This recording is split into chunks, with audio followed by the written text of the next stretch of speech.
The 2025 driver market looks poised to become one of the most interesting storylines of the year. There are several seats available at top teams, and there are many drivers looking to enter the sport as well. So who are the most in-demand drivers in the 2025 driver market? Let's have a look. My name's Andy, and this is Behind the Drive. Where does Carlos Sainz go? The strongest confirmed free agent for 2025 is Carlos Sainz. The driver has been cast aside by Ferrari to be replaced by Lewis Hamilton, but the Spanish driver leaves Ferrari as a proven race winner. Sainz is a driver that has always done well in Formula 1. He joined Toro Rosso alongside Verstappen, and while he lost out to his younger teammate over the course of the 2015 season, he did have the worst of the reliability luck and did manage to compete well with Verstappen on one-lap pace. This was a great achievement, but the Dutchman's young age and the fact that he was consistently delivering in the races meant he was always going to be the preferred option for the Red Bull team over the Spaniard. Sainz was therefore cast by the wayside, leaving him to find a new route to a top team.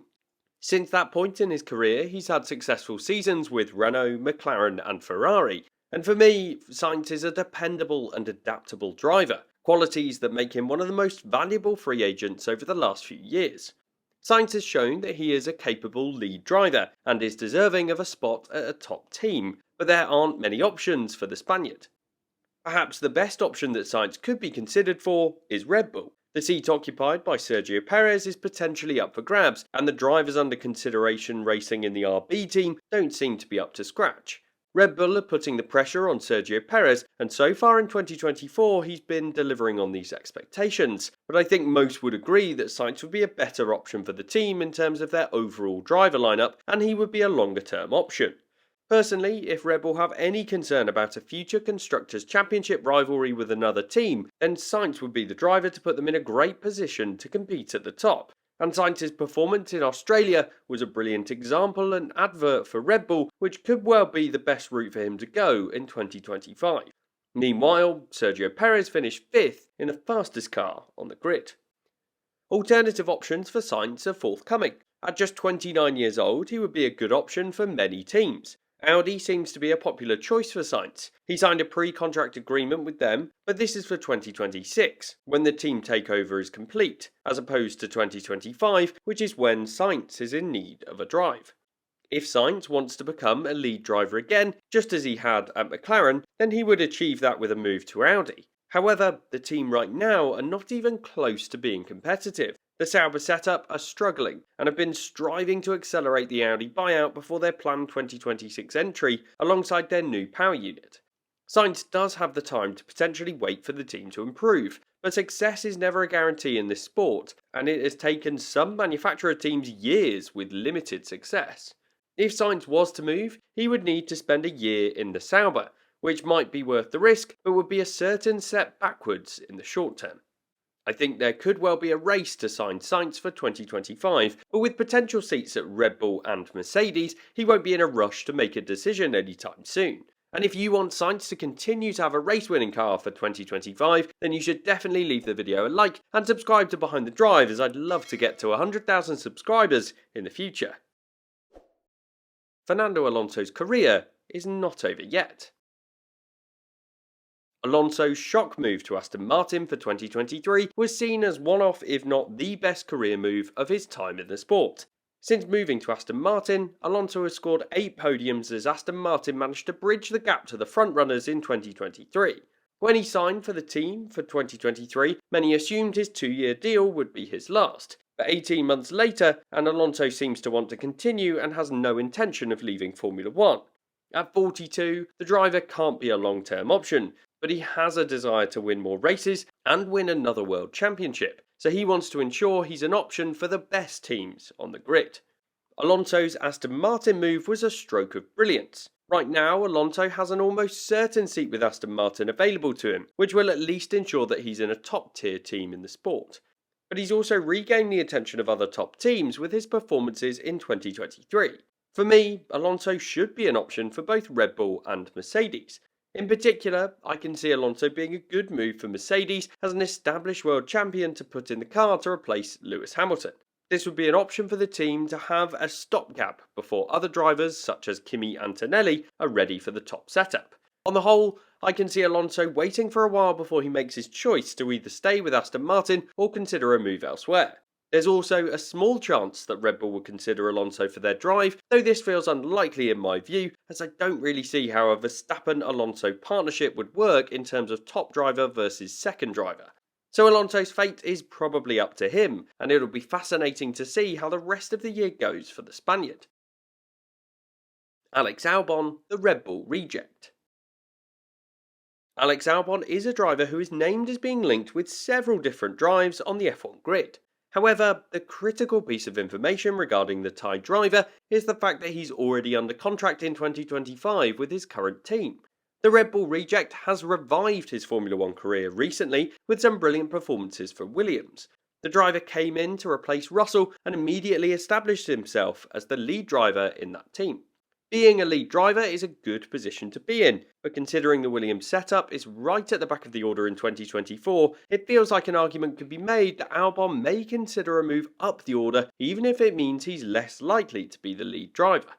But this is closer to where Albon was in 2020, when he was alongside Verstappen in the Red Bull. In terms of the gap to Verstappen though, Albon has been one of his most competitive teammates since Daniel Ricciardo, and this is one of the pieces of evidence that Albon used himself to get the role at Williams.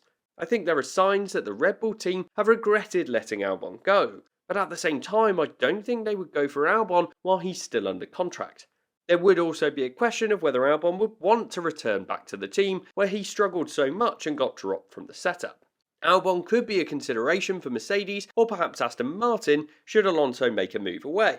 Both of these options would be good for Albon. It would certainly be a step up the order, and there are drivers that have made successful moves from Williams to Mercedes in the past, which bodes well for his move. Both would represent a step up from his current position, but there would almost certainly be a question over whether either of these teams would want to consider buying Albon out of his current contract.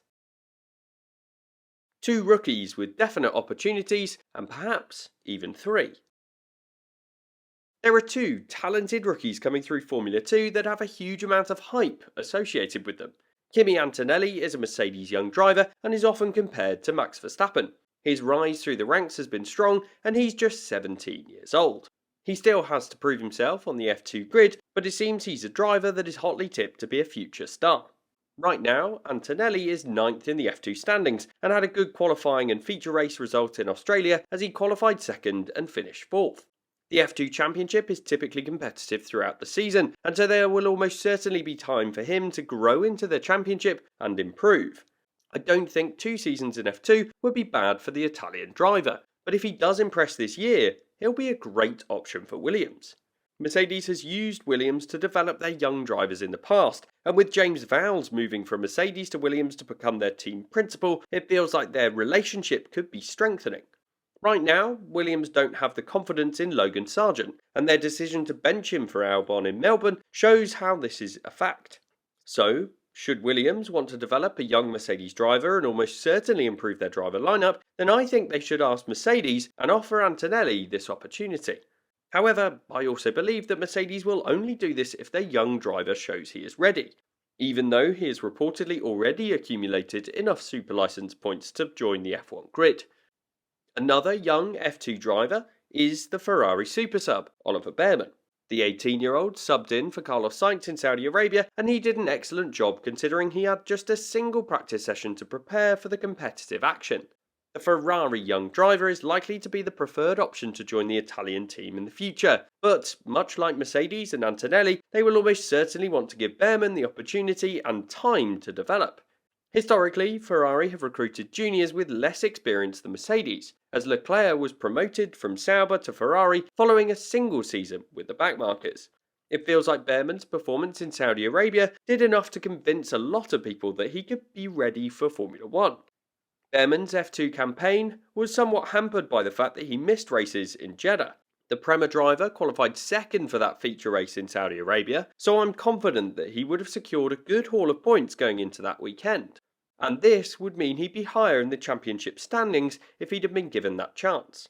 I hope that this missed weekend will be taken into account when looking at Bearman's championship position come the end of the season, and I do hope that he gets the call-up he deserves. The main team on the F1 grid with links to Ferrari is Haas. The team supported Mick Schumacher a few years ago, and I think the team would be a good option for Behrman. The British driver has several FP1s scheduled with the American team this year. However, for Behrman to get his seat with Haas, he'll need to displace either Kevin Magnussen or Nico Hulkenberg, two drivers that are both doing well so far in 2024. The third rookie driver might even get an opportunity to rejoin the F1 grid in 2024. Liam Lawson is a young Red Bull junior that impressed in his 5 races in 2023. It was a brilliant showing of his abilities, and with Ricciardo not performing so far in 2024, I think there's a good chance that Lawson may get the call-up back to the team partway through the season to race full-time. This would be great for Lawson. He spent a long time on the sidelines, and before his substitute appearances last year, I think many would have said his chances of getting onto the F1 grid would have been slim. Hulkenberg on the move. To make the Oliver Behrman move work, one of Kevin Magnussen or Nico Hulkenberg would need to make way. For me, I believe it's Nico Hulkenberg that would be the most in-demand driver out of the two. Hulkenberg is a dependable driver, and his qualifying performances are typically very strong. The German driver started the 2024 season with a Q3 appearance in Bahrain and has since scored 2 point-scoring finishes in the opening 3 rounds. This has been a great start, and he's already had more point-scoring finishes in Grand Prix than last year. The question is where Hulkenberg could go, and for me, I believe he's an outside bet for Mercedes, or perhaps a better bet for Sauber, and given their Audi backing. If Ferrari are waiting to open up a seat for Behrman, then there's a chance that they will encourage Haas to make a move happen, and Hulkenberg may see this as an opportunity to take up another team on a bigger opportunity. Audi, in particular, would be a sideways or even backwards move in the short term, with Sauber looking worse than Haas, but longer term prospects of the Audi works team might be enough to convince the German driver to make the move. On the whole, I think we need to wait a long time before the 2025 silly season really kicks off. With the amount of potential movement at the front end of the Formula 1 grid, the teams nearer the back will likely wait until the dust settles to evaluate their options, and the drivers won't make any decisions until the top seats are occupied. What we know for sure is that it's going to be a fascinating silly season for the 2025 grid, and if you want to learn more about why I think Liam Lawson might not be a part of it and instead join the F1 grid this year, then watch this video next.